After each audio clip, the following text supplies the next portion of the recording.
Welcome to the No Dunks 2024 NBA Free Agency Special.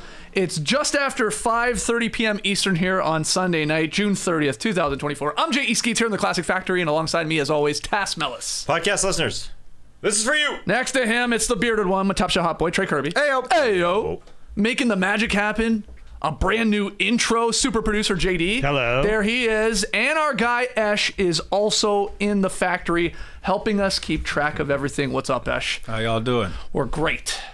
Hey, you see something, you say something. Yes, sir. Okay?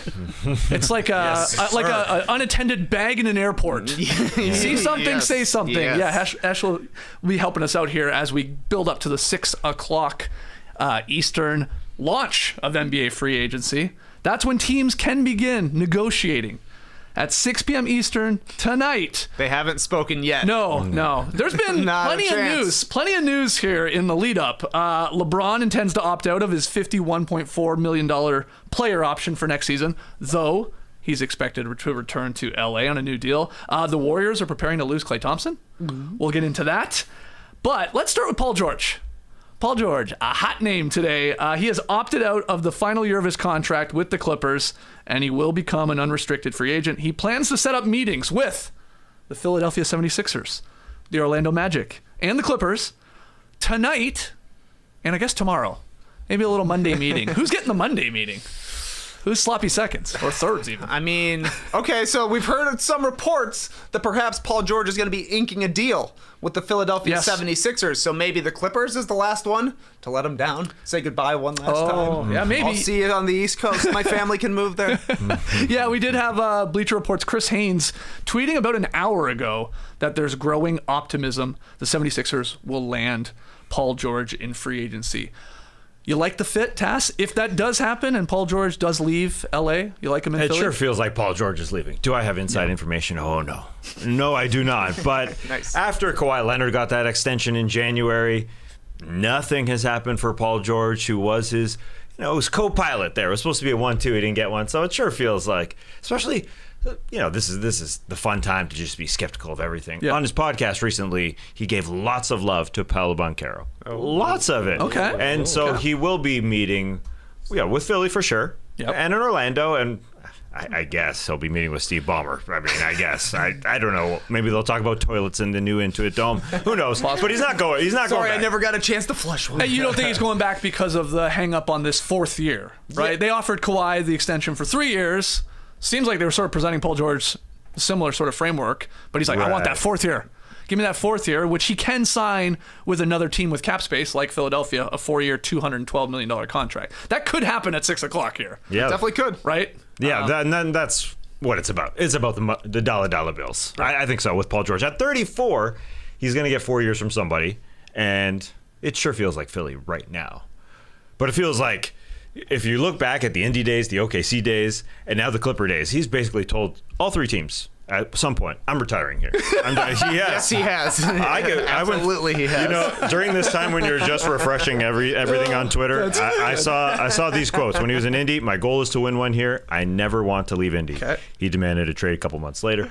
Okay, see, I'm here to stay. We can bring this thing home. Okay. Yeah, obviously that did not happen. traded. He wanted to go to the LA, which then he said, this is where my heart is. I want to retire a Clipper. So he's leaving. Oh, okay. It sure feels like that. Come on. He's leaving. Yeah. You believe this Paul George is going to go to Philly, and let's talk about the fit a little bit. Do you like it? I mean, he'd be a third option, an expensive third option, but... An expensive third option, but the great thing with Paul George is sometimes he can be a first option for you, sometimes he can be a second option for you, and when Embiid is cooking, when Maxey is cooking, he can be the third option for you. That's the awesome thing about Paul George is he's such a plug-and-play guy. He can play off the ball, he can play with the ball, he shoots threes, he plays defense. If he's not necessarily the lockdown guy he was way back in the Indy days, he's still able to guard his position on both sides. So yeah, of course he fits, and he's the biggest free agent out there. There aren't a ton of high-priced notable elite role players, like KCP is the guy that everybody is chasing after from a role player perspective, but there aren't a lot of those guys for the Sixers to be able to split up their $60 million in cap. So for them, it might be a better move actually to spend the majority of it on Paul George, bring back the good guys that you have on your team, like Batum probably will be coming back. I assume Melton will probably come back as well. I think that's smarter than trying to split it amongst these role players who aren't really going to raise your ceiling, because the Knicks got better, but I think that this makes the 76ers at least on par with the Knicks, still behind the Celtics, though. And a lot of 76ers fans are like, anybody's better than Tobias Harris. Well, yes. There's that as well. Massive upgrade. And he is still good, but yeah, I think he's dropped off. Paul George has a little bit defensively. Maybe he can sort of find that again and lock in on that end. But yeah, they have $61.3 million in cap space. Philadelphia does. You've got the Pistons as one of these teams with a lot of cap space as well. They're over $50 million. And then the Magic have basically cleared the perfect number, really, $50 million, to maybe make a play at Paul George. Sort of cool they're even in the conversation. I don't know. I don't think they'll land him. I think he would ultimately pick Philly. But, that's good for this team that obviously not too long ago was one of the worst in the league, and they're building on something here. You think it's good to be used for leverage? I mean, I remember when people were saying the same about the Suns getting a meeting with LaMarcus Aldridge. True. Look, it's good to get a meeting. Yeah, it is. Okay. It is. Because you're taking it at least somewhat seriously. Even considering, I will use some of my time, my precious time, to come and meet with you, or you'll come meet with me. Yeah. I guess the positive for an Orlando or like in Indiana when we talk about Pascal Siakam is that they're part of the conversation. Yeah. That's what it is about. And that's why Paul George jumped into this situation here to try and get as much money as possible. I mean, this is what it's all about for him. So this will be his last big payday. Yeah. Really. Yeah, and he's going to keep Embiid there for several years. I think this sort of locks in Embiid into Philadelphia for more years. Just because Miami just signed Bam Adebayo, he ain't going there. So I don't know. This is the best two-man that they've had since Jimmy Butler. It's been several years. So this is a good shot for them. Oh, interesting. So you think if Paul George goes to Philly, let's say he signs at 6 or whatever in the coming days, you think of the team Embiid 1, Paul George 2 ahead of Maxey? Yeah, call it what you want. 2A, 2B between those two guys. Maxey obviously took a jump. Yes. Could continue to get better. Yeah, they're co-pilots. I mean, they're like... How many guys can you have in front of that top cockpit, 3, man? yeah. I think you're allowed to JD, have jump 3. in here. Your brother's a pilot. How many seats are up there? We got 2, 3, there's 2. 4? Okay, there's only 2. Yeah, okay. 2. Well, 2. The old school was 2 plus a navigator, right? Okay. But that's not a thing anymore. They got GPS you don't need it. now. It's computer. Yeah, exactly. Computers have taken everybody's jobs. Well, this is an old school airplane. Okay. Ash is coming into the cockpit. am. You got something to say. got What's something. going on? What do you got? From Shams, Golden State is waiving Chris Paul, Okay. and he will become a free agent. He's waived. Wow. Yeah. Okay. So they don't want to guarantee that money, Nope. obviously. And find a trade for it. Couldn't find a trade for Yeah. it at $30 million. And we learned today that, from reputable sources, that there was potentially a Paul George to the Warriors deal. The framework was there. And I believe it was going to be for like a Wiggins or Chris Paul, obviously that contract. Maybe one of the young guys, a Kuminga or a Moody, maybe even a first-round pick from the Warriors to the Clips for Paul George, and that was shot down. Not happening. Why? Because the Warriors don't want to give up all that stuff for Paul George? I think it was more from the other side of things. I'm not sure the Clippers were all that eager to help, obviously, Sure. a state rival there. Though you could lose them for absolutely nothing Yeah. is the issue. But that was being kicked around. Yeah, and the opt-out was when it was over, Yes, basically, yeah. right, for the Warriors. So, yeah, I guess we also, we're going to get into it in a little bit here. The Warriors are saying that they're going to probably be losing out on Klay Thompson. Yeah. He's probably going to go elsewhere because they wanted to address other things before coming to Klay's free agency. One of those things seemed like it was going to be Paul George, but we heard earlier today that after he opted out of his contract, that they were going to be bowing out, basically, of the Paul George sweepstakes. The Warriors aren't going to be good next year. Yeah. They're going to have Chris Paul. Steph Curry. They're going to have Draymond Green will still be there. Kuminga, Yep. third leading scorer, Podziemski. probably. There you go. They're young guys, yeah. Those guys are like year 4 and year 2. Yeah. This might be another play-in appearance for Golden State. They wanted to get better via trade, that's for sure. They pushed back this Chris Paul, have to approve it by 2 days, and the day is up now. And they talked about Andrew Wiggins playing for Canada this summer, and they talked about it, I assume with his agent. They couldn't demand that he doesn't play with Canada, but they recommended it, and he's not. Yeah. So that was definitely a part of it. Maybe Wiggins can go now. I don't know if this trade fell through. Good point. Go ahead, Wiggins. You're fine. Because there was get on that concern. flight. Obviously, you go to training camp, you could get injured. That obviously tanks your already pretty rough trade value as it is. Right. We don't want you doing that. Yeah, obviously, a lot of Canadian basketball fans were pretty upset with this. But- Like, hey, you can't do that. But yeah, Trey brings up a good point. It's Steph, it's now Wiggins and Draymond Green as your top three. And, beyond that, because we don't know what's going on with Klay. Beyond that, it's a lot of role players. Obviously, Kuminga has a lot of potential. But beyond that, it's Gary Payton II and guys like that. Yeah, let's get into the Klay of it all. I mean, it feels like there's 8 reports that he's gone. Like, it's absolutely done that he is going to be leaving. We don't know where. The Lakers have been thrown out there. It could be the Sixers as maybe a backup if Paul George doesn't come to fruition. Obviously, the Magic have been a team he's been sort of linked to for a while. We went over it. They got the cap space. They could make a move. Sort of weird. This is sort of ending like this. I sort of hate it, if I'm being honest. I'm not really, of course, not a Warriors fan, but it's part of that dynasty. Yeah. And it's feels like it's over, and he will be going somewhere because maybe he just feels disrespected. The role, obviously, was coming off the bench at times. Not that he was good either. I mean, he struggled. But what do you think about the Klay Thompson leaving the Warriors here? It seems like it's going to be about respect, quite honestly, because it seemed like last season Klay was pretty upset with the way things were going. He got benched at one point, came into the starting lineup again at one point, just wasn't quite the same player he was. They paid a whole bunch of guys before they got to Klay Thompson. Jordan Poole, Andrew Wiggins, Draymond Green, all those guys got contracts before Klay did. And now you look at the landscape of where he's going to go. Probably not going to be Philadelphia, since they're going to spend the majority of their money on Paul George. The rumors have been the Lakers and the Dallas Mavericks have been, I think, the hottest ones today. And he's not going to be getting much more than the 2 for $48 that he turned down before the season, right? If he goes to the Lakers, he's playing for $13 million a year. Yeah, he could be taking a significant 50% pay cut, basically, on what the Warriors were going to offer him. So then at that point, it's not even about dollars. It's about, I was one of the legends here, and you didn't treat me like a legend. But Klay has not been the same player as he was, and he can probably more easily be the player he needs to be at this point in his career, somewhere away from Golden State. And the rumor was that he received an offer last summer for an extension for 2 for $48. Yep. But I guess that wasn't enough because I guess he wanted a long term just to sort of match up with others, what others were getting in Draymond and Steph Curry. I always think, does he want to play in a situation like Orlando where he would be perfect? They need a guy at the guard spot who can fire. But he loves to be on a boat every day. Orlando is kind of landlocked. I mean, what I watched yesterday was Klay Thompson on his boat. Yep. Oh, man. What a beautiful day. You just talked about how beautiful the day is over and over. And I thought that was from yesterday. That's all you can do on a boat. It's nice out here. It's nice out here. It's either the fish are biting or, man, it's nice out here. Yeah, it's really nice. And then he shows the other side. Oh, look at that island. The island didn't look that great, I got to be honest. But anyways, I thought that was from yesterday. I thought he was kind of saying goodbye to Golden State, but going through social media, it looks like it was an oldie. I don't know why I need to report that, but the report is Klay Thompson. It sure feels like he's leaving. Yeah. But as I said, those names just now that Trey was going through as well, it's Trey, it's Steph.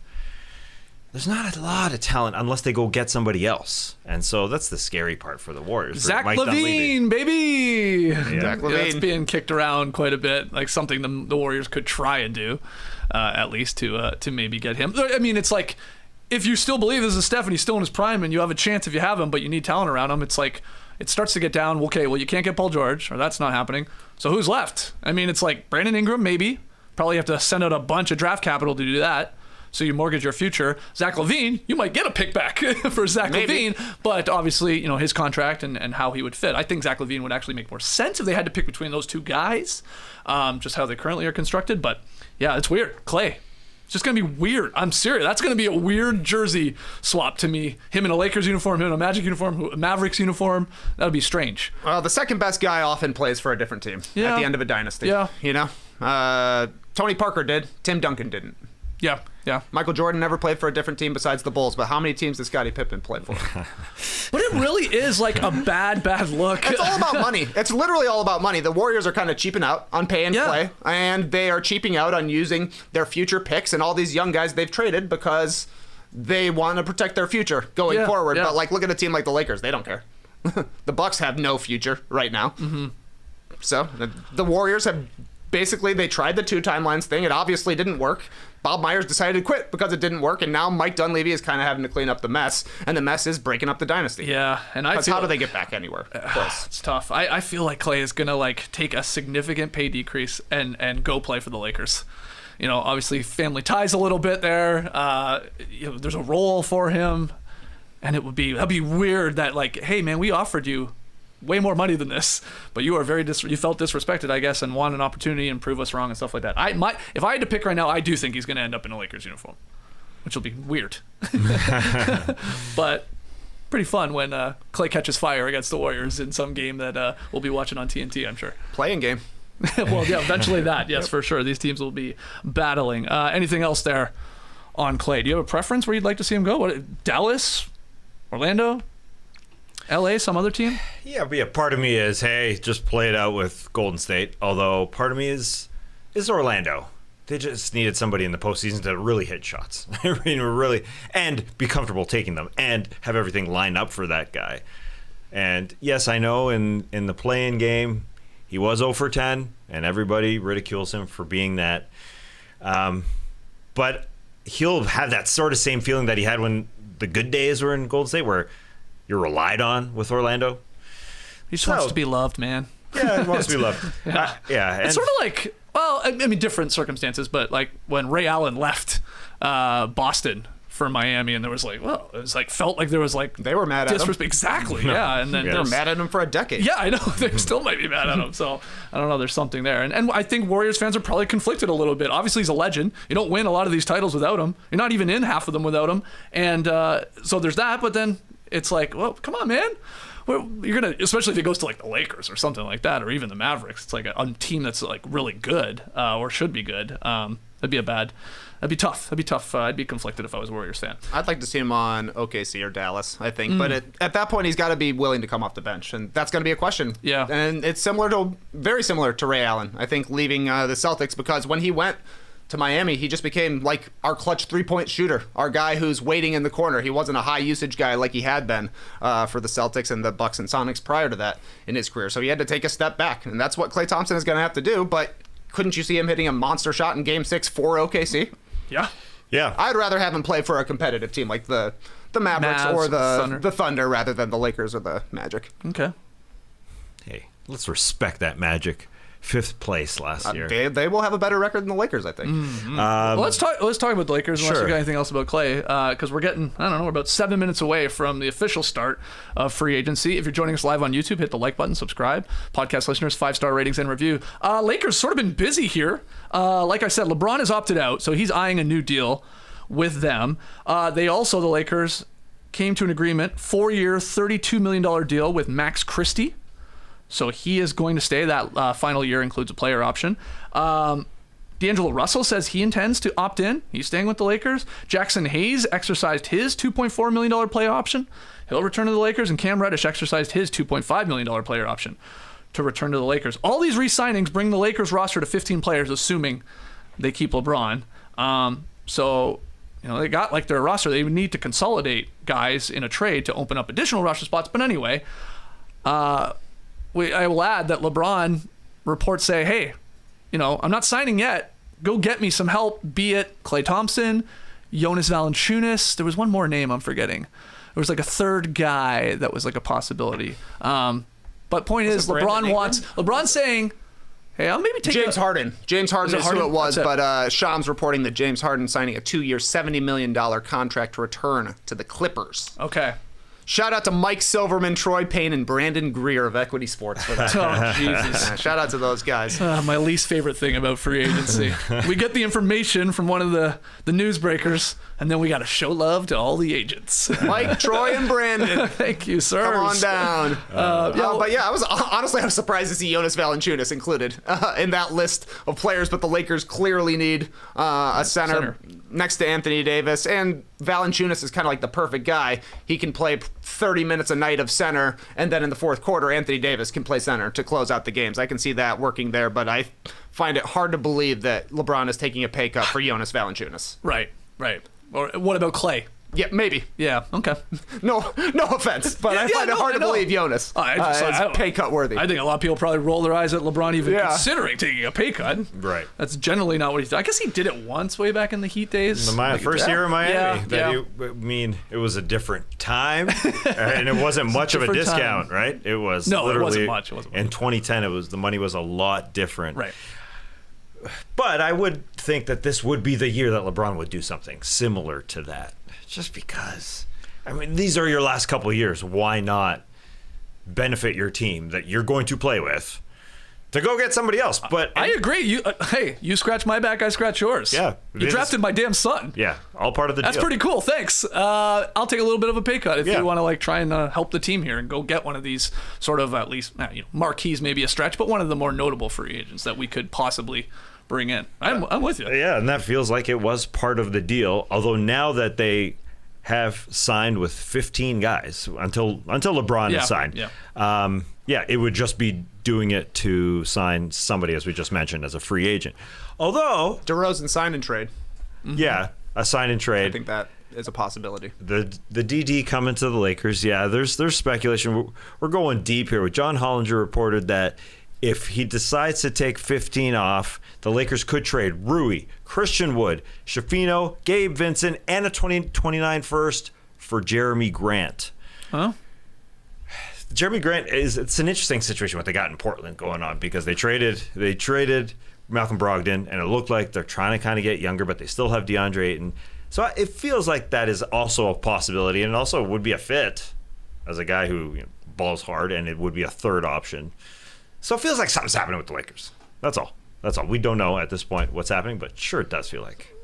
They're not just going to run out the same. I'm looking forward to Cam Reddish. The same team with my son. Yeah. Yeah. That's all we were missing. That'll catapult us up. But At one point, LeBron said that his son could start over a lot of players. It's true. In the NBA. Did say that. That's a good quote. Although Chris Haynes is reporting, going back to Paul George, there's growing optimism that the Sixers will land Paul George.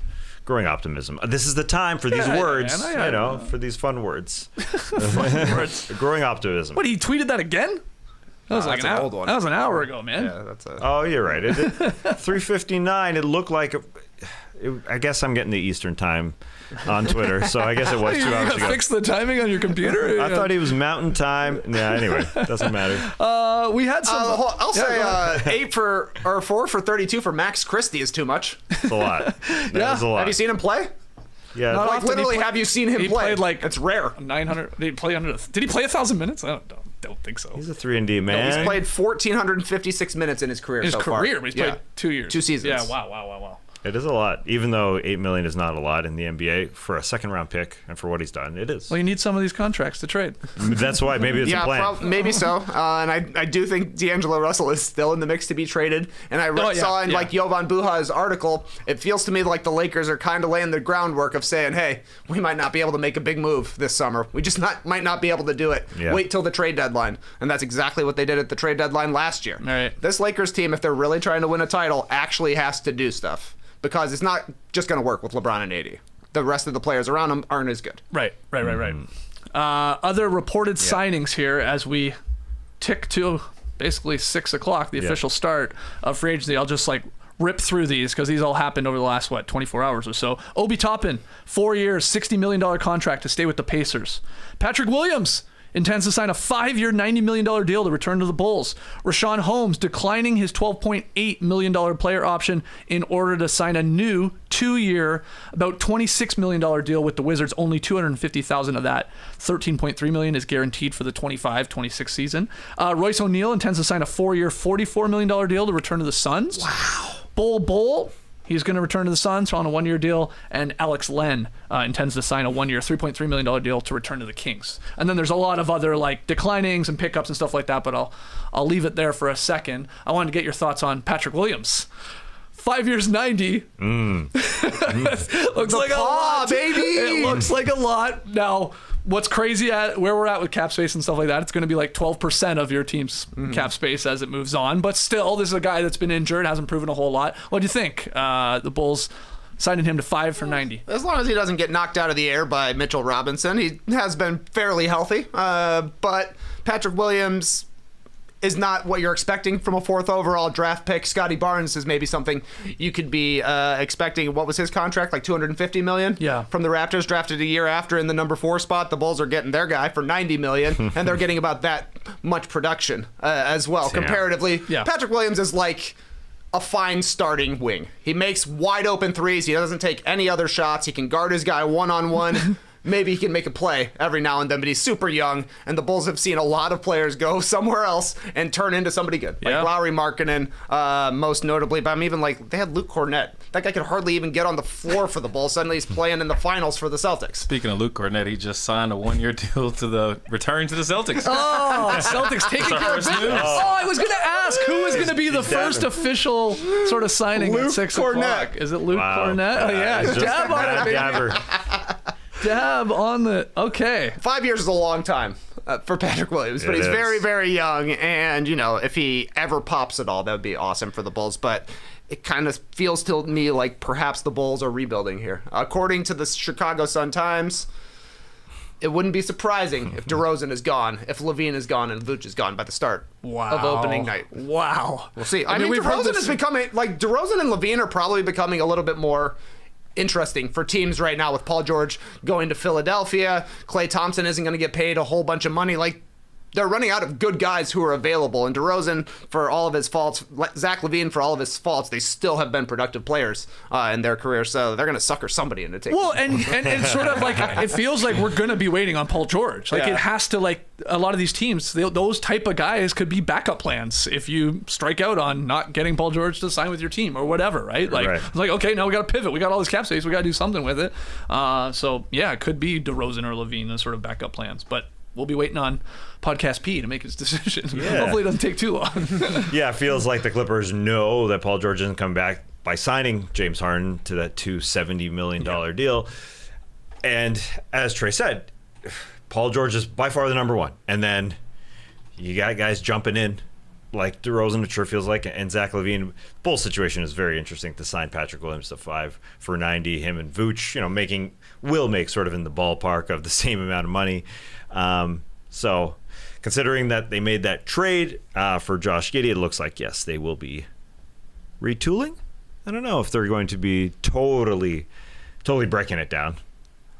I don't know. Who knows? The rumors, Yeah, Tass, are yeah. we might be getting a 2-year tank in Yeah. Chicago. A 2-year tank. A Oh. 2-year tank. We got the Cooper Flag Wave tank, the and then flag. even more importantly, the Bulls want to bring another Boozer to Chicago. Oh, Run back yeah. the Carlos Boozer 5 jerseys with his son. Come on. And Cameron? two on the second boozer. We do have this from Shams too, and just like to go back to Klay for 1 second. After 13 iconic seasons together, sources say Klay Thompson is departing the Warriors. Okay, and the sides will begin to work through a sign and trade. There is that as an option here. So that's what Shams is saying right now. That the Warriors, hey, no hard feelings, man. We'll work with you on this, and we'll try and get potentially something back. So that obviously opens up some possibilities. But Klay gone, man. But he's also waiting for Paul George, it seems like, as well. Yeah. And Paul George, as you said, making these meetings happen on the Monday. Why not make them now? Well, no. He said some are happening tonight. Oh. It sounds like, but Monday was thrown in there. Monday is thrown in there. Yeah, for so sure. Yeah. he's got 3 teams at least to meet with. It is old school, man. I Yeah. feel like we don't have free this- agency meetings anymore. It's been a minute. This feels like mellow. I mean, Yeah. organizing a bunch of meetings in different cities. It's been a while. Now, is he traveling to the cities? Is he staying in LA? They coming to him? Are we going to the Hamptons? Right on the podcast studio. Oh, right Well, there right on the there. podcast. Hey, do you mind if we record this? Yeah, why not? Welcome to the NBA moment. Daryl Morey. I was reading an article that said we haven't had a Paul podcast since 6 days ago. What is he waiting for? That was Sam Amick saying that. Oh, God. We don't need it every single day. But was his last one saying that Bronny reminds him a little bit of Drew Holiday? I know That I've was the said last a billion one? times. Jesus. So maybe it's been I thought that was an longer. eternity ago, but yeah, I don't know. Yeah, maybe it's been longer than that. While we Yeah, it has been, we yeah. wait on some more news, you got something? Kevin Love is going back to the Heat. Okay. $8 million plus deal. Okay. 8 for a 2 year. years. 2 years. Oh, 8 mil. okay. Oh yeah, 2 years. My bad. 2 years. 2 years, $8 million. So he declined his $4 million player option To sign. to sign just another year. It looks like. Yeah, okay. For the exact same amount of money. But basically the same amount. Yeah. Kevin loves Miami. You got excited when I slipped in the Royce O'Neal. 4 no. years, $44 million. It was the opposite of excitement. Oh, you popped on it though, yeah. I popped because this Phoenix Suns team is a mystery to me. They keep paying these types of guys. Royce O'Neal obviously is the type of guy they need, but he is getting older. I mean, they're running the same back. They're running the exact. What really options do they have outside of trading, of course, Kevin Durant or Devin Booker? They could trade some of the guys that they're paying, other than the top ones, for somebody. Who? There's nobody. Yeah, beyond the big three. I know they're not juicy names. Somebody likes Grayson Allen. Somebody likes Grayson Allen.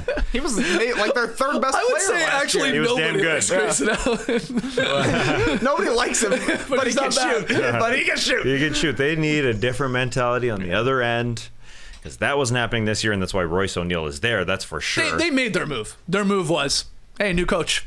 Yeah. Yes. Hey, bud, come on, save us, man. Let's get this going and let's try it again here. Royce for 4 years is. I know it's not a ton of money when No. we're talking NBA money.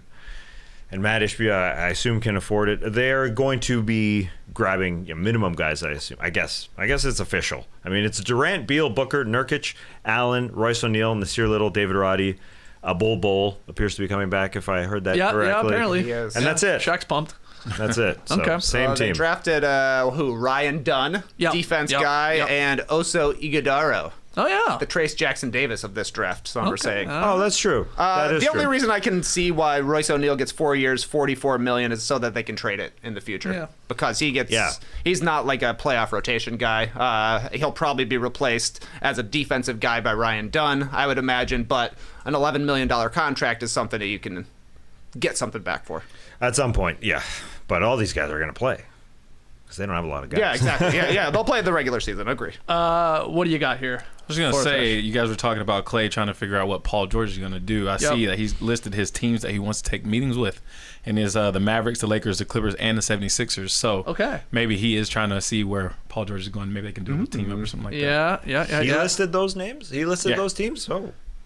That's from Klay from Woj. Mavs, Lakers, Clippers, and 76ers. Wow. That's Klay. That's Klay. Okay. Wow. All right. Also seeing Woj, these are sort of minor moves here. The Magic are declining Mo Wagner's $8 million team option. Hold on. They want to sign. What's going on, Musk? Your Twitter's broken, man. It's like You got fake washed? no, I didn't get fake Woj. washed. Refreshing Woj's thread, whatever count. Yeah. It suddenly jumped to like June 29th. Like what's going on here? What's going on here? But now I see that Klay Thompson tweet. There you go. Yeah, Mo Wagner is going to get signed again. It sure feels like, but that is actually happening in that he's not getting the same. He's not getting a contract. Is he declining his The own Magic option? the Magic were declining Joe Ingles' $11 million team option. They're expected to have Sign dialogue him, and probably come to a deal. And then the Mo Wagner, they also declined his $8 million team option, which is that old damn tweet that just popped up to me for some reason. And they're going to work on a new deal. So that's what's going on in Orlando, in case you were wondering. But yeah, otherwise it's Are you telling me there's nepotism going on in Orlando? Yes. Sounds like you just hinted at nepotism. Yes, I did. I did indeed. Mo Wagner's actually pretty good, though. Yeah, he's good. He's a good backup big. Absolutely. They should try and keep him. And his brother is one of the stars on the team. And he's like, good energy guy. Yeah. Good trash talker. Yeah, for sure. He's good to draft if you have the flagrant foul counts or whatever weird thing you got in the playoffs. Oh, yeah. That we did, because he likes to fight. Okay, how about this? Chris Haynes reported that the Bulls proposed Andrew Wiggins and Chris Paul for Zach LaVine. Golden State said no and waived Chris Paul. Damn, they didn't want Zach. They didn't want Zach LaVine. They love Klay. But he ain't coming back, man. You never know. You never You never know. He You never know. could come back. You never know. But wow. Okay, so it was out there, and it was proposed. What about the pick? Was the pick attached? Like Bobby Marks no been saying, the pick- Bulls no can't pick even knows. get rid of Zach LaVine with No a pick draft noise pick. yet. Is what they're saying. The Warriors wouldn't be said surprising. no. The Warriors would say no. Yeah. And then the Bulls would have Andrew Wiggins for 3 years because he's got 3 years of his contract left. So they wouldn't be retooling or tanking. I guess that's sort of Yeah, what they a would. They tank. would have Wiggins. They'd be tanking. Yeah, I was gonna say he would help with the key. tank. Yeah. Yeah, Wiggins and Giddey, that's a built-in tank. yeah. I It's a guess nice Canadian Australian tank job right there. It's good. I guess, yeah. Well, Levine only has 2 years left. You're going to have Wiggy for more, 2 plus an option. But Zach makes more. Anyways, if we're getting into the minutia, as we do, as you got to, you got to, man. You have to. You guys want to break down the new salary cap? No, I don't get it, bro. Easy, Nate Duncan. No, I don't. I did want to ask you, because you said Chris Haynes had that last one? Yeah. Obviously, it's Woj and Shams, 1, 2, whatever order you want to put them in as your go-to Twitter accounts for breaking news, especially when it comes to free agency. Who's 3, 4, 5? Who fills out your top 5? Like, who are your must-follow accounts? Like, Chris Haynes got to be in the mix. Draft starts at 3 is what you're saying, huh? Yeah, absolutely. So, Mark Stein's in the mix. Mark in the mix, they call him. Mark Stein is a good one. Especially, I do not subscribe to the Substack, so I need all those tweets. I need him to be aggregated. Can I give you just a touch of Mark Stein, juicy? Sure. Yeah, just a touch. Because as we talked about, some disliking the fact that everybody here, you read something about a player signing, quite often it's the agent who's mentioned. Yeah, of course. Well, I like this juice from Mark Stein because this is rare. Give me the juice, man. Derek Jones Jr. was leaving his longtime agent Aaron Turner a couple days ago, and he'll be represented by Clutch. But the NBA requires 15 days before signing with another rep, so Derek Jones Jr. won't have a rep for the next 12 days. Thanks, Mark Stein. That's the most interesting agent news I've ever gotten. So I can't I can't immediately change representation. No, it takes 2 weeks. So I'm 15 days, half a month. So I'm surprised they did it. I guess Derek Jones Jr. realized, hey, Dallas wants me back. Why aren't you, Aaron Turner, getting me more money? So it seems like it came down to the wire here, and he said, no way. Rich Paul will get me more money, which I guess probably will happen. Yeah, Work for Eric Bledsoe. yeah. I mean, the Derek Jones Jr. of it all, wasn't there like a tweet? Now, I can't remember the order. I guess the order was, growing optimism, he'll stay with Dallas. And then felt like 12 hours later, growing optimism, he might be leaving for obviously a more juicy paycheck or something like that. So it changes quickly. Yeah. Very quickly here, as we have now hit the official start of free agency. Sorry, I cut you off. I don't know if you got to 5. Did you get to 5? Oh, yeah. Who you got on your board? Woj, Shams. Oh, right. Shams, Woj. Woj, Shams. Haynes. Okay. Stein. Oh, yeah. Fifth one is tough. Fifth one is tough. You know who I'm going to throw in there? Okay. Out of respect? Jake Fisher. Okay, yeah. He's a big slop man. He is the king of slop. Oh, yeah. For sure. Oh, yeah. He's a big old saucy pulled pork sandwich. You know why he's good? You're right, because when he drops an article on Yahoo too, it's like, it's not one thing. No. That's not one little nugget. It's literally 20 nuggets, 50 nuggets. It's all the slop in the world. You're right. It's like, okay, this team, I'll give you this. I'll give you this about this team. I'll give you this about this guy. It's great. It's a 50-piece nugget turned into a sandwich. Yeah, covered in sauce. Chicken sandwich. Yeah, but they are... I just say they're individual nuggets. Oh yeah, that's true. Not one hunk of meat. Has anyone ever put nuggets on like a Big Mac? I'm sure people have, absolutely. But I've never seen it. It sounds actually not bad. We're the first to think of it. Come on, I'm the new Taco Bell man. I mean, Brian Windhorst, of course, we love your slop as well. Oh, Wendy. Yeah, I feel like he's more of a trade deadline slopper. If I'm being quite honest. I think you're right. Is there any other one? I think Jake Fisher gave us one that you had to throw back the fish a couple days ago. Like it wasn't a good one. That was a catch and release. Right? That was a catch and release. I forget what it was about. It was Donovan Clingan or something like that? He had something about the Charlotte Hornets, I feel like. Oh, the funniest one was when he tweeted Khalil Ware. When he tweeted the wrong guy in the draft, he said, fuck my man, or something like that. That's why he's top 5. He deserves it. What about like specific like region guys, like Michael Scotto or John Gambardaro?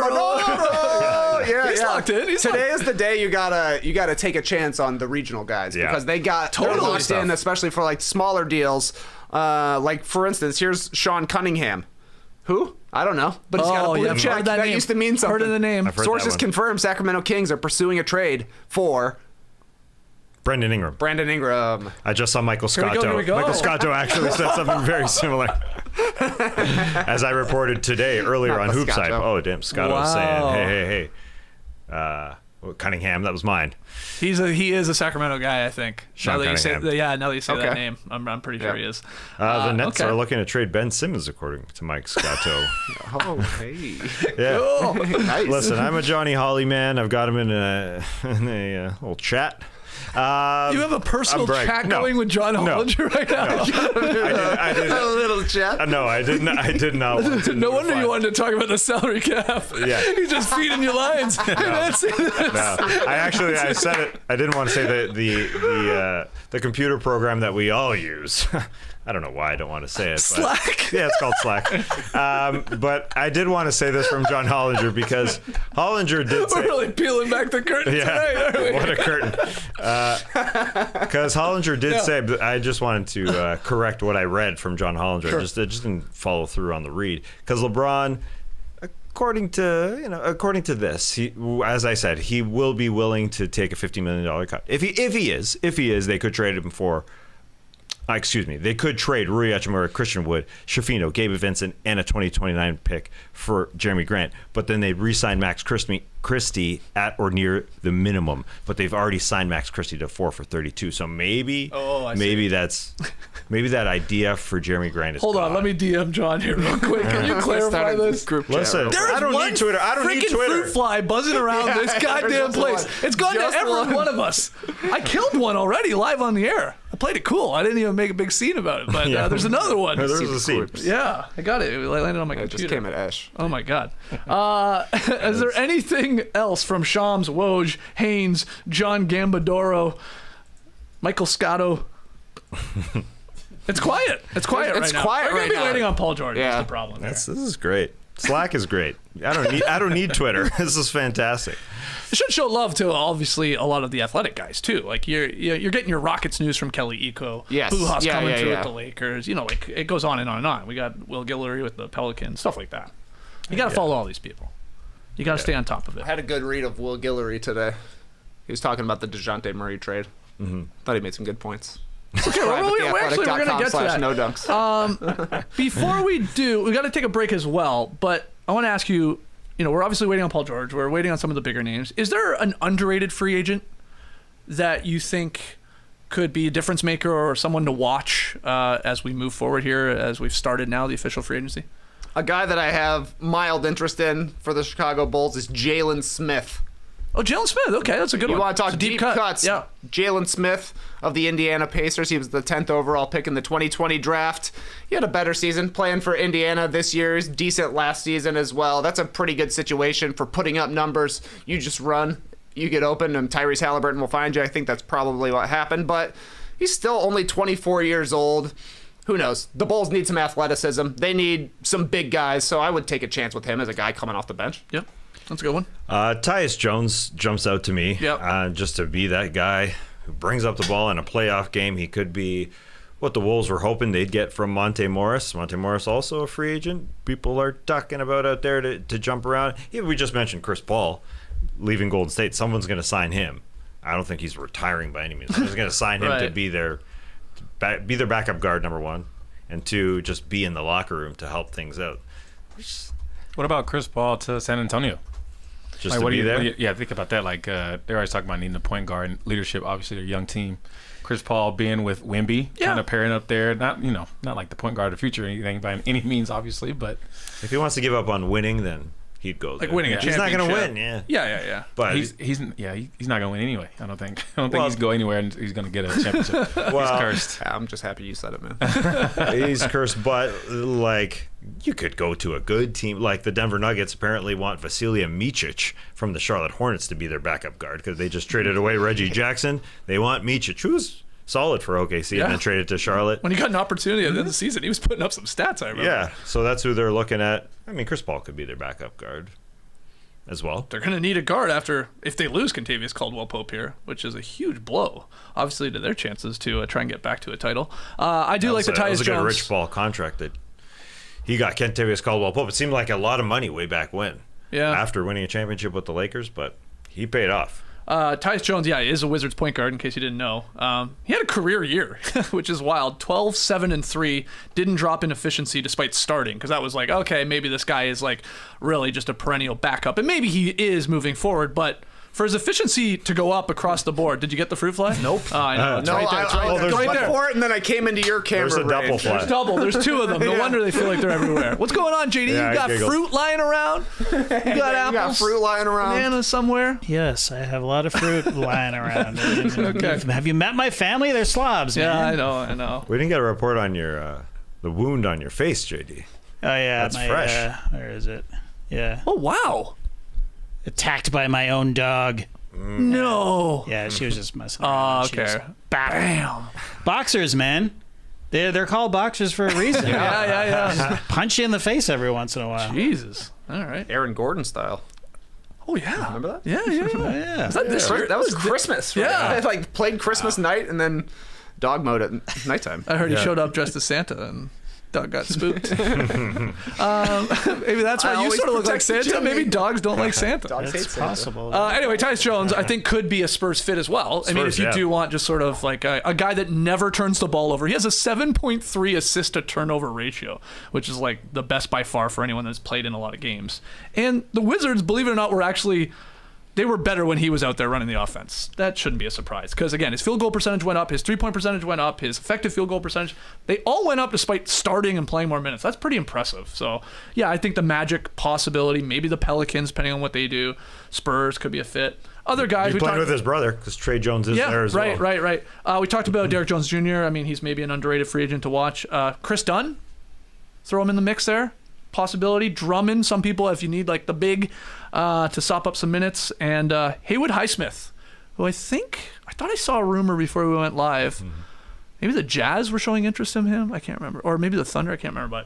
But he's obviously maybe an underrated free agent as well. Any news from the big dogs? The only thing I see over here is the Jazz are planning to waive Omer Yurtseven. Oh, that guy. Really? Yeah. Big Yurt. He used to play for the Heat. He did. Yeah. Yep. Wasn't he? Did he wear number 77? I think so. Yeah. Respect. Yeah, I like that. All right, let's take a quick break here, and when we come back, we can talk about the Pelicans-Hawks trade, and maybe we can talk about the Lowry Markkanen trade rumors and any other news. But let's take a quick break. Guys, it's summertime, and when summer hits, you want to look your best. Hell right? yeah. Oh, yes, you do. Whether that's for beach stepping, going to weddings, going out, going to summer league, you gotta look your best. See, I just purged so many of my clothes over the past month, and I've been on Indochino trying to reinvent the premium fit. Yeah, the premium fit, dude. Indochino is your style partner for made-to-measure, totally customizable men's and women's wear for wedding season, or beach stepping season, or whatever. The best part about Indochino is they've made it so much easier than ever to have it your way with custom measurements through online shopping and or in-person appointments. Find your summer style with new cuts, colors, and quality fabrics.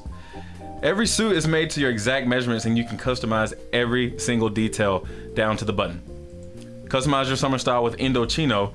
Go to Indochino.com and use code NODUNKS to get 10% off any purchase of $399 or more. That's 10% off at Indochino, INDOCHINO.com with code NODUNKS. You're coming to Vegas I am. for Summer League. Yes, sir, I First am. time in Vegas. It's my first time in Vegas. Wow. Are you going to be a bamboo boy? Yeah. That means you're going to come to the pool with us? Yeah. I will. Definitely. If I got the invite to be a bamboo boy, I'm going to be a bamboo boy. Yeah, I'll take it right. Well, yeah. I assume you'll be at the live show. I will be at the live show. All right. That is correct. July 12th, Level Up, MGM Grand, 4 p.m. We're counter-programming to Bronny's debut. Well, it's a little. I think he comes on a little bit after. If he plays, I assume he'll play. But anyway. Oh, there it is. Good work, JD. And Ash, did I hear right? You're going to be wearing a suit for that? Maybe. I don't know. That's what you said. a little toasty out there. A little toasty. I mean, the fabrics. Yeah. A light weave? That's what I can do. Yeah.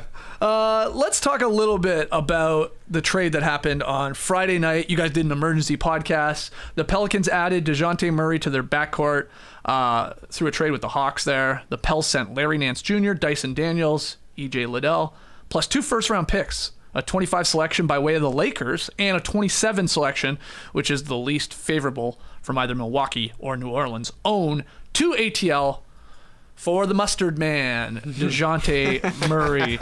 Now, Tass, you surprised me on that emergency pod. You were calling it basically a win-win. You liked it from the Pelican side of things. Yeah. And then the Hawks side of things, you thought it wasn't that bad a return. Yeah. Them obviously making a decision. We got to trade one of these guys, be it Trae Young or Dejounte Murray. They may not be done trading Trae Young. It's a possibility still. But yeah, have you changed your opinion on that at all, or still like it for both sides here? Yeah, people definitely got angry at me and said, come on, I'm a Hawks fan. That sucks. We want more than that for Dejounte Murray. But I was looking at it from the mindset of the front office. You want to go basically and tear it all down? Is that the idea? And try and get better through the draft in the coming years? Or do you want to try and do what you did a few years ago? Try and rely on Trae Young and get you to listen. It was a wonderful Cinderella effect where they got to the conference finals. When you're going and relying on Trae, it's very difficult to win in the NBA. That is for sure. You don't really win if you're relying on a small guard as your guard. To me, it reminds me of Damian Lillard in Portland. They got to a conference finals, and to me, I think that was the option for Atlanta. And I think I would be fine with that. What they did in 2021, I mean, it doesn't have to be the exact same team, but basically it was pretty similar. They had Bogdan Bogdanovic, just like they do now. They had Clint Capella, just like they do now. They had DeAndre Hunter, who got hurt, just like they do now. Obviously, John Collins left, and now they have Jalen Johnson. It is going back, and will he be able to do it again? I just think they can build around Trae Young. It's got to be a different mindset, different team. And I think Dejounte Murray and what they got for him, I think he's just a little bit overrated, and Trae Young's the other way. He's a little underrated. And so, I mean, I don't expect them to be much more than a 45-win team, but I do expect them to be a different team that plays defense. And yeah, I'm a little excited on the vacuum on Dyson Daniels. I'm excited. That was a big part of it, I thought, in listening to you guys do that emergency podcast. That was me babbling. It does change your perspective on the trade if you are a Dyson Daniels fan or if you're a believer. And, because then you're looking at, like, he's basically the first-round pick, and now it's almost 3 first-round picks. Like, you can talk yourself into that. But I just wonder, like, the Hawks ripped the Band-Aid off, so to speak, right, making the decision to trade one of their backcourt guys. But do you just amputate the whole damn arm and just trade Trae Young as well and really lean into your number 1 draft pick, Jalen Johnson, Dyson Daniels is young, Kobe Buffkin, and then whatever picks you have coming up? Like, that's a hell of a decision. It feels like one even Atlanta wouldn't make, because it's like, who the hell's going to go down to the Fortress? I mean, if they're like a 18-win team type thing and they're really, really bad.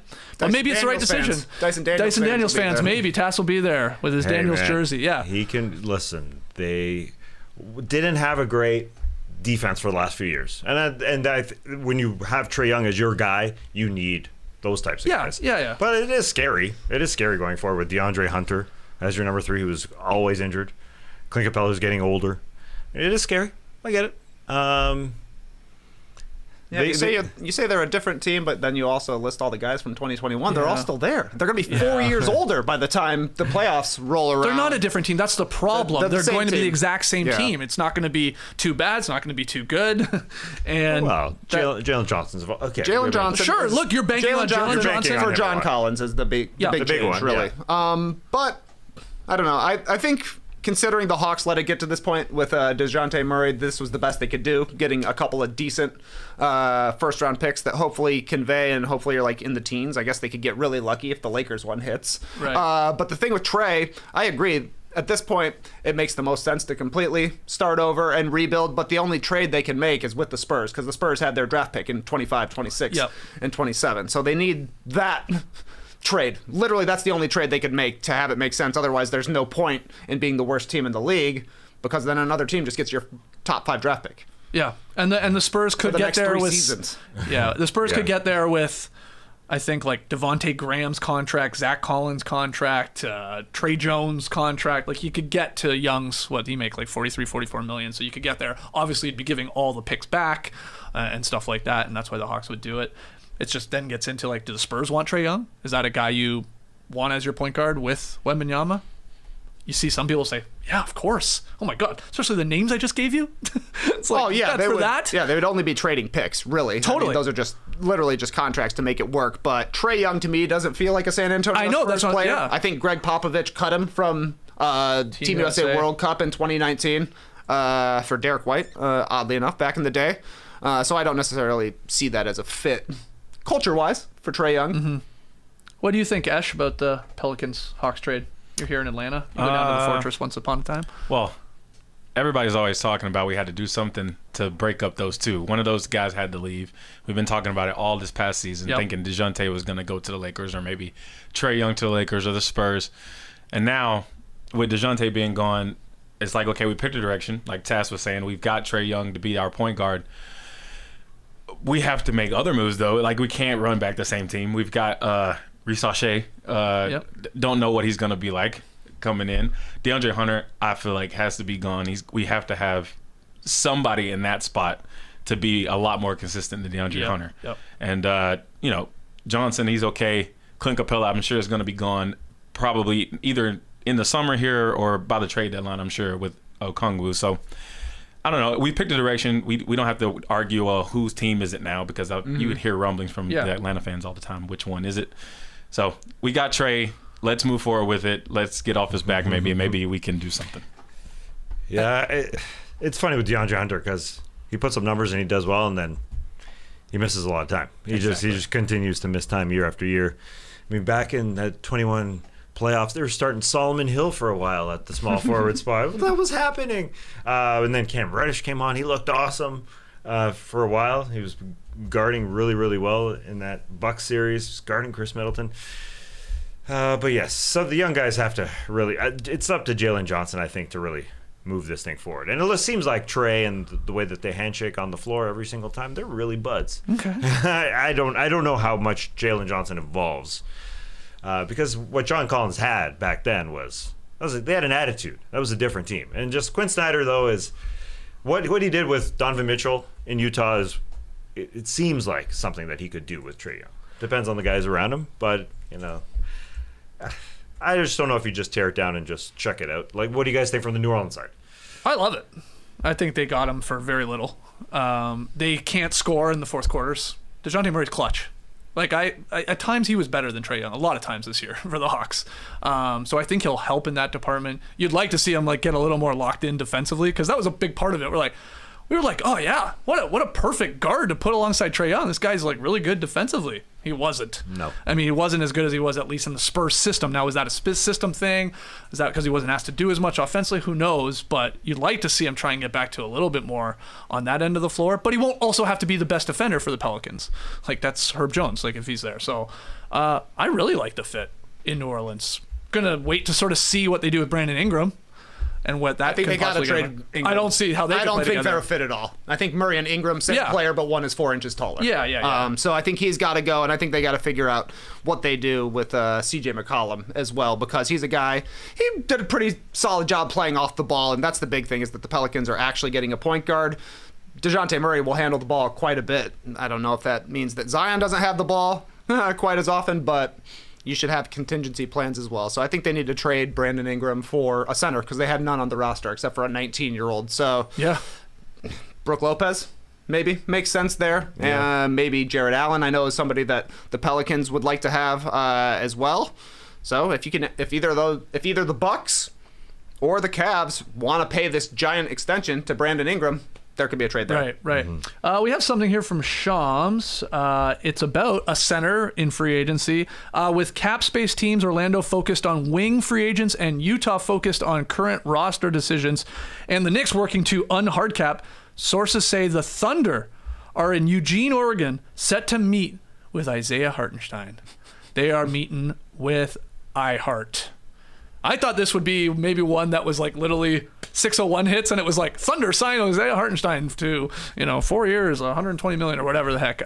But obviously they have him as a target, and it makes sense. That's exactly who they could use, and so they're going to meet with him, according to Chumps. They're going to meet with him. Everybody likes to get a meeting.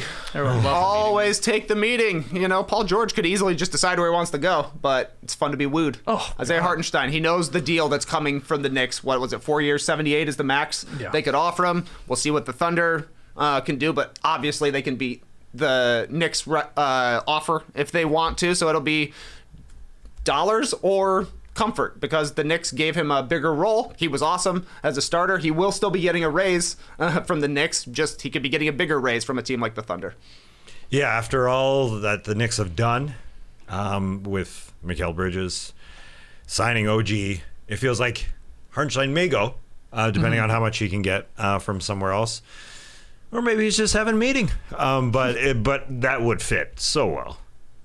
Because they need size. They need size, and although Chet Holmgren is their starting center and is a monstrous man, giving away Josh Giddey did limit their size, which was already an issue.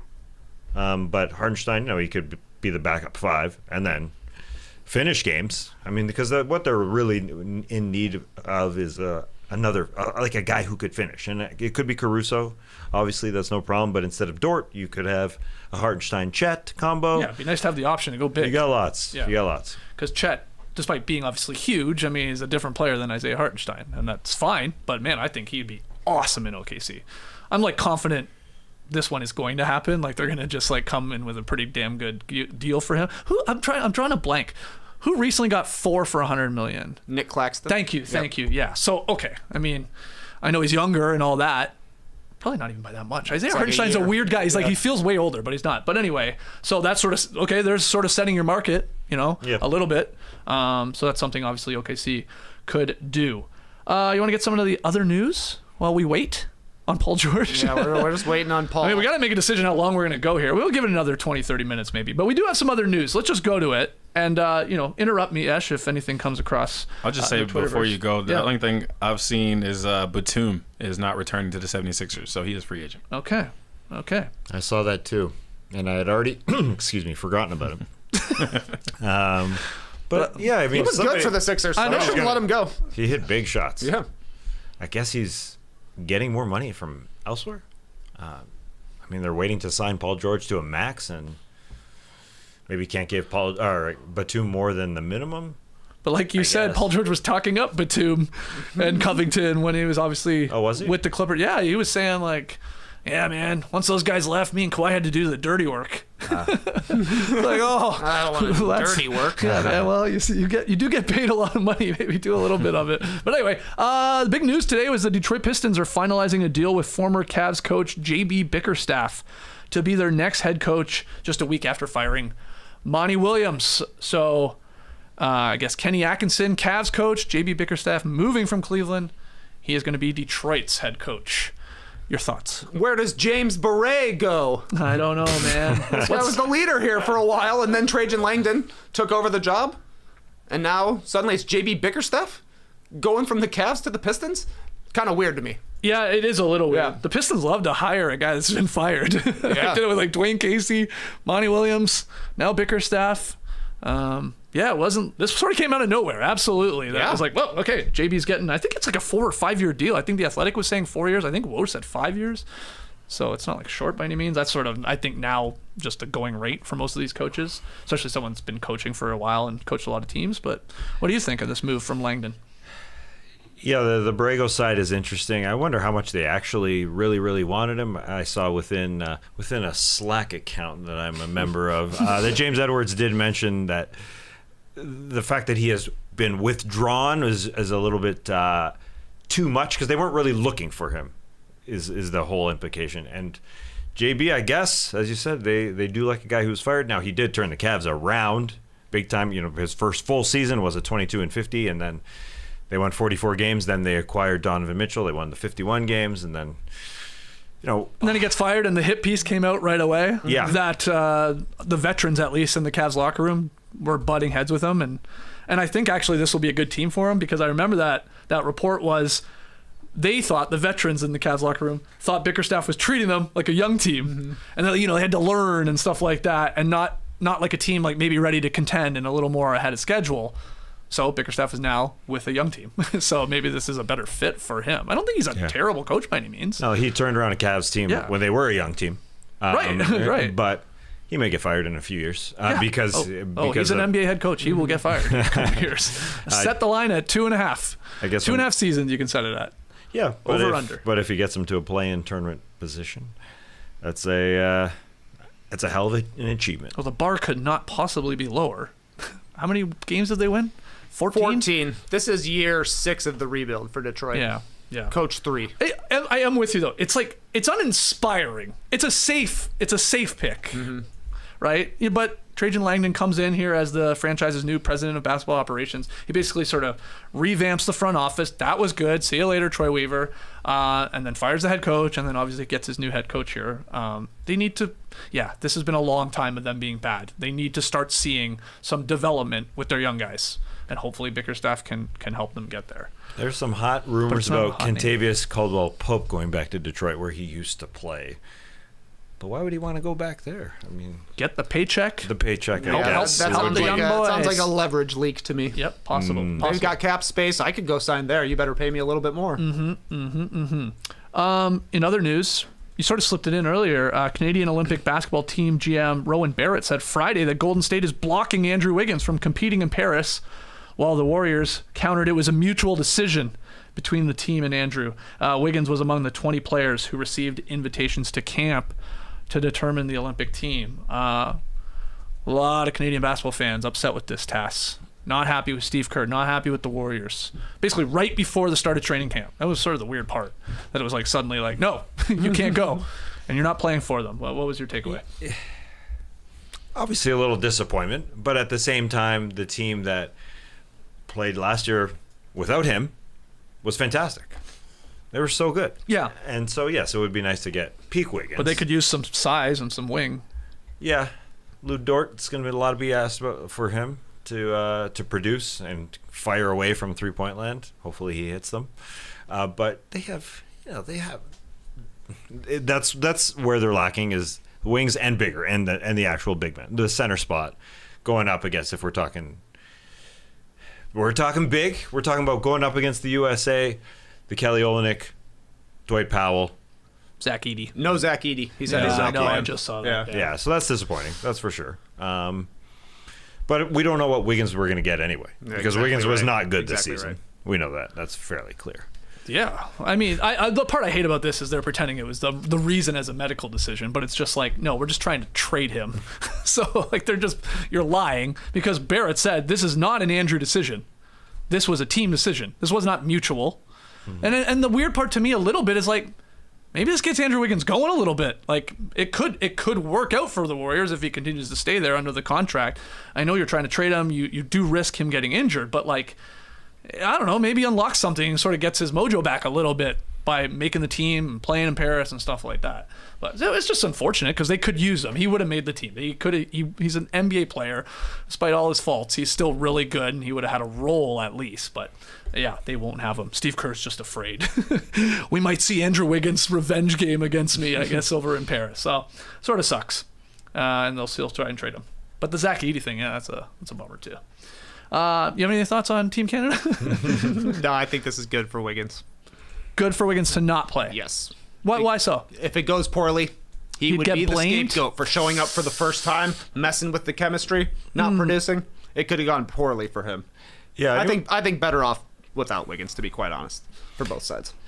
He did struggle this year, and he wasn't guaranteed to make the team, even if he was there. This was a tryout. I think he would. The word was tryout. Now, with the talent he'd be going up against, maybe he just would have made it no matter what. And he has put through a lot of years playing for Canada. Yeah, the last he played was for an Olympic qualifying tournament in 2021 that they came up short in. Not like he was given the blame or anything like that, but this is the first time Canada's been in the Olympics for men's basketball since 2000. And if I remember, in the summer of 2022, Canada they asked all these players, hey, we need the 3-year commitment, right? You got to attend these summertime camps in order to play for the Olympics if we make it. And he didn't make that commitment because the Warriors were the Warriors were in their championship run. He was 1 year away from an unrestricted free agency, so there was that part of the equation as well. And so, I don't know. It's just unfortunate that he can't play or won't be playing. Final piece of news. Tyrese Haliburton, Jalen Brunson made appearances on WWE SmackDown at Madison Square Garden on Friday night. We had Haliburton as a heel. He was like teamed up with Logan Paul, and then Jalen Brunson coming to the rescue of LA Knight. I guess Brunson stopped Haliburton from helping Paul cheat to win that Money in the Bank match versus LA Knight. He's like, hey, he's going for the brass. He's going for the brass knuckles. Yeah, Haliburton was trying to get those to Logan Paul, and then later at the end, I think he jumped in with a chair. Looked like he hurt his hand. He came up shaking the hand. Yeah, no doubt. I think he has tweeted after, like, relax, it's not hurt and all that, but no punches thrown. No punches thrown. No chairs chaired. Just brought. Just general. This guy loves It's a tall wrestling. glass. Caught it though. Good catch. It's a great catch. Yeah. Great noise. I like how these guys continue taking an on-court, team versus team beef, taking it to the squared circle, much like Dennis Rodman and Karl Malone back in the day. I had forgotten the crowd sounded loud. Yeah, they popped. Yeah. They absolutely popped. Like Haliburton, like I said, came down with Logan Paul leaning into the heel, obviously just having played the Knicks, and then Brunson there, like coming to his rescue for LA Knight. Trae Young did this too, right? In Madison Square Garden. Remember? Did he? Yeah, he showed up. He was getting booed like crazy. He was living it up. So it works in Madison Square Garden. It works in New York if you are a villain to that fan base. After hitting the shot on him, on the Knicks, and bowing I'm pretty to the sure. crowd at Look Madison that Square up. Garden. I believe you. I remember him. He being pulled a up part- to WWE SmackDown at Madison Square Garden. So who hit? I didn't see the video of the chair hit. Well, there was No chair hit? No, there was no chair Just hit. carrying a it was chair like around? he came in like a little backup. It was 2-on-1, right? I will hit you. Yeah, I will hit you. If you don't stop. How'd you just laid out Tyrese Haliburton? That takes it too far. Just goes overboard. And like somebody said, like, what would Silver do if they were punching? Just throwing punches. Like, would he get fined? 1 game suspension? I don't think so, but Strip them of the I guess belts? they're not actually punching each other. Yeah. You just got to sell it, Any other breaking news? From Tony Jones, it says Westbrook has indicated an interest in playing in Denver. They're trying to do a sign and trade. Okay. With the Nuggets. Yeah, because he just opted in, He right? did. Yeah. He did. He did I, to go he- back to the Clippers, but it didn't feel like he was actually going to play for the Clippers. But he just picked up his option. Right. Denver, huh? Interesting. Yeah, on the Denver front, seeing that they could sign Kentavious Caldwell-Pope and just trade him out because it seems like he'd want out. The Pacers are a team rumored to be getting him, according to Mike Singer and John Hollinger, for Aaron Naismith and Jarris Walker, who is the guy they just picked last year. Yeah. So Rook. Like number 8 pick. Yeah. Wasn't he? Never played. but- Aaron Naismith would seemingly be in the trade now. I mean, That's honest. Jarris That's a Walker. trade you make when you're the Pacers. Like, hey, we are for real. And Yeah, going KCP for it. helps teams win championship, and they got a lot of guards. But They must have seen the Haliburton, Brunson. Did you I mean, say- they've got to play? did you say the Nuggets could just sign KCP? Yes, they could. They're just the cheapskates. Yes, they are. Yeah. It's like sort of like They got have- their rings, so it's sort of people don't care as much. But like, man, you have Jokic, and they did sign Murray, right? I think reports are that he's signed his extension. But like around the fringes, obviously Bruce Brown, that was a different sort of scenario. But then maybe this, like, what are you doing? Like, They're trying to do it all cheaply, and Yeah. Calvin Booth says it's because they want to build a dynasty, but they came up short, I thought, in the playoffs because they didn't have enough players. Yeah. Really.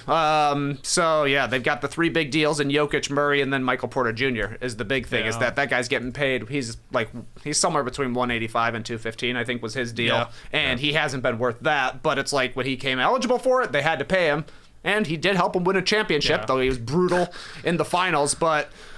they're being super cheap with all of their rotation guys. They sent Reggie Jackson away. He also wasn't great in the playoffs, but they traded him along with picks, right? To get rid of him. Yeah, to get rid of him. They lost Bruce Brown last year because of salary cap. Same with Bruce Brown, they couldn't offer him as much as the Pacers could. Jeff Green, same reason. They just lost him because they were cheap. They're trying to do it with these rookie guys, but it's making it harder on the starters. And that was the key to the Nuggets. They had an awesome starting lineup the year they won a championship, and now another one of those guys is going to be gone. They had an awesome top 6. They lost 2 of them. Yeah. Now you got a top 4. Yeah, and it's interesting to see what they'll do with Aaron Gordon next year because he'll be up for a player option the following year, and he's only making $22 million. He's far cheaper than the other big 3 of Jokic, Murray, and Porter. Because I was talking about people, who are you projecting for next season's championship team? And in the West, the Nuggets are part of the top, but they may not be there. And so maybe that's why Jokic and these... Well, maybe not Jokic. I shouldn't say Jokic wants Vasilija Micic, but just because he's a Serbian, I'd assume that Jokic would love him. But there's some talk. does he like the ponies? I mean, he would You like be good. horses, Micic? Come on in. But KCP was key for them. That would be very weird. Yeah, and they have a cheap owner, so that part I guess is not all that surprising. Again, they got their title, but anytime Calvin Booth talks too, this guy's tries to master the spin, isn't he? Yes, he does. Yes. You're like, what? Hold on, man. All right, well that's sort of maybe where we can call it, unless we've got anything else from Woj or Shams, but I'm not. I got a good tweet here from Josh Hart. Sure. 6 p.m. was anticlimactic. Josh Hart's like, come on, man. Yeah. He wants to know where Isaiah Hartenstein's going. Yeah. You wonder how much pressure they're putting on their guy. I always wonder about that. Yeah. It's like, they have to assume they've talked to him, right? Come on, man, just stay, man. Look, we got Bridges now. You're basically one of the guys. But he's like, but I never was a Wildcat, man. I know you like Omari Spellman more. I know you like him. You still got a thing for him, don't you? But I always, Omari Spellman. I was driving in here to the factory. I'm like, are these guys calling each other? Like, don't go, man. Or do they not care? And they're like, yeah, go get your money, man. We're all just trying to make money doing this. We play a kids game and they pay us $100 million. It's pretty cool. Go do it. I don't know. I guess it depends. I'm sure it's different from guy to guy and team to team. But it feels like those guys would be. If any team, we're talking about the team of friendship, that they would be like, he was pretty instrumental to their pretty strong run there, obviously, despite all the injuries. Like, we think he's a really good player. He's mastered that floater. Saw Fred Katz tweeting about that. His dad taught him to do the floater. Did you see that? I was thinking of you. It's basically a dinker dumper type of dude. Yeah. He is. But he doesn't hit the ring all that often. Straight swishes. Yeah. He's got a nice one. Yeah. There are a lot of tweets right now about the Nuggets and Westbrook. Wow, that's weird. That's a weird one. But they need guys. They need guys. Yeah, sure. I mean, and he's cheap. Yeah. And if they need more from Peyton Watson, but then it's like, did they give him enough reps? And can he sort of give what Kentavious Caldwell-Pope did defensively? Yes, but probably not offensively. Before we go, let's get to tweet of the night. Why not? Tweet of the night. Wow. Yeah, we'll make this simple. Just made me laugh. The Lakers tweeted it the other day. We got a number for their new draft pick, and that is Knecht 4. Beauty. That's right. Knecht will be wearing number 4 for the Lakers. And I laughed and laughed and laughed. I actually remember saying to you on the playback stream when we were doing the draft, I asked you, Trey, I'm like, what number did this guy wear? He better wear number 4, right? We all had and we laughed. And we laughed. And here he is. He's doing it. That's great. I don't think he wore it in college if I saw that. I don't think so. I think he was a... Is he a 5-man? I don't know. Anyway. Knecht 5. He was a 3. Oh, 3. Knecht 3. Yeah, that's called work. tic-tac-toe, dummy. Yeah, Knecht 4. So I then tweeted, well, I like the chances now of Rondo being an assistant coach for JJ Redick. This guy loves Knecht 4. One of the greats. He's like, remember there was like reports he's playing 5 kids at once at like children's hospitals, like just connecting 4 it up all across the floor. So yeah, maybe this helps the chances. He's like, wow, guys called Knecht 4. I'm intrigued. Let's see if he's got any game. So anyway, that's your tweet of the night. Nice. That's the best jersey combo since Mo Bamba started wearing number 5. So good. That's true. That's true. What about Yurt 7 wearing 77? Not bad. Not bad. Why did they make him so white? Why did they wash out his skin color? Have they done that before? Have the Lakers done that before? I didn't notice. He's a white guy. Pale, yeah.